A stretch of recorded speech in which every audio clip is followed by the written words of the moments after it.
at Greece. Ugh! The government is open to free males only in the Athenian assembly. Girls do not get to take part. Adult Roman men could be citizens, but no one else. Women, children, slaves had no say in the government. About China. Peasant armies were used and most died, leaving the higher class with no sympathy. And on the other hand, in this time when peasants were in war, the warring states were not peaceful. This led to mostly the Emperor Chen, which had absolute control and punished all very harshly who disagreed with him. This means any person who had any other ideas or wanted to see the government differently would be killed or sent to harsh punishment because of Chen's legalist society. Chen was protecting his government and civilization, but I think he was just... I'm going to talk to you about the architecture of Rome. Now, as you know, we are terrific people, and we are great innovators. You may have heard of that arc or the column. Well, guess what? We came up with it. It's called the triumphal arc and the Tuscan column, but you know, arc and column are fine. You may also know of the aqueduct. That was built by us. We also came up with a lot of rocks and residential buildings. Stuff that we use nowadays, like marble. It's so expensive, but guess what? We're rich. So, we also came up with the bridges. Yeah, you know how you get over your water on a bridge? We came up with those. So you don't have to like swim across the ocean. So you guys might know about this very historic place called the Colosseum. It's not the best place in the world, but it's a place where a lot of showbiz happened. It was entertainment, and it was mighty fine entertainment. Now, people were killed. Basically, how it works, it was games. You had slaves and really poor people who would fight to the death. And maybe, if you won, you could go out and you could be free. And that was the best feeling for anybody in the world. But, you know, it's not the best place. People go to visit there every single day. And I don't know why, but they must think it's really interesting. But it's a great place to be. If you want to go have some fun in Rome, well, the Colosseum is the place to be. Alright, so, I'm going to talk about our language and our writing.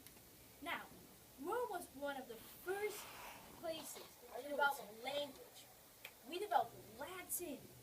This language helped others develop theirs. We came up with this alphabet. We used this to write to our friends and loved ones. This is a beautiful language. And without us, we could not have spread this language for others to hear. Okay, so in job specialization, there were politicians, there were military, farming, there were construction workers, entertainment, artists. The politicians, they mainly held all the power, and senators, like today, so it's kind of the same. Needed military because since it was empire was so large, they needed a lot of military to control it. Construction workers, that was the job that pretty much all the slaves did, but they also needed other Romans, like engineers and architects, to maintain aqueducts and temples and houses in Rome. Theater played a large part in the entertainment business, including plays and mimes. Chariot racing was also popular, and then there was gladiators. Most gladiators were slaves, but some Romans chose this as a profession. Teachers were required. Many of the teachers were educated slaves, but some Romans also took the job. Go. Roman religion was polytheistic.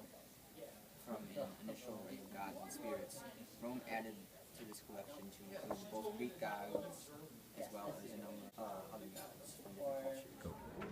Alright, so I'm going to talk about city development. And the one city I'm talking about is Pompeii. You all know about that city. And there's a movie on it too, so go watch the movie if you don't know what Pompeii is.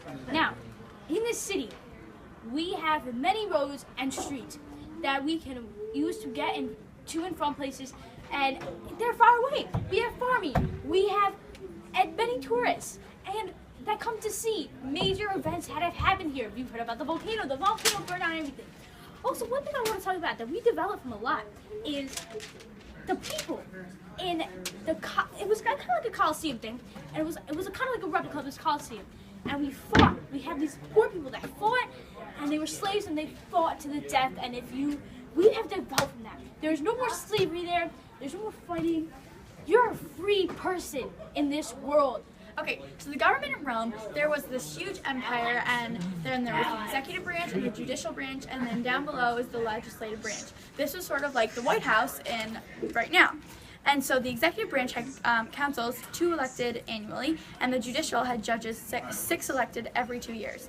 In the legislative branch, the Senate had 300 members appointed by the councils, and they passed the laws, they elected the officials, and determined foreign policy. Patricians, the members of the Senate, were chosen for life, and assemblies voted advice. Assembly of the centuries, the patricians controlled this, and then the magistrates, these people had the authority. They had all the right to interpret laws. The assembly of the tribes, the plebeians controlled this, and then the tribunes, assembly of tribes, elected to 10 tribunes a year. The Romans had an upper class and a lower class. The upper class had rulers, empires that were the wealthiest. The lower class were peasants, and they didn't have much money. These people had to fight for freedom, and some peasants got it.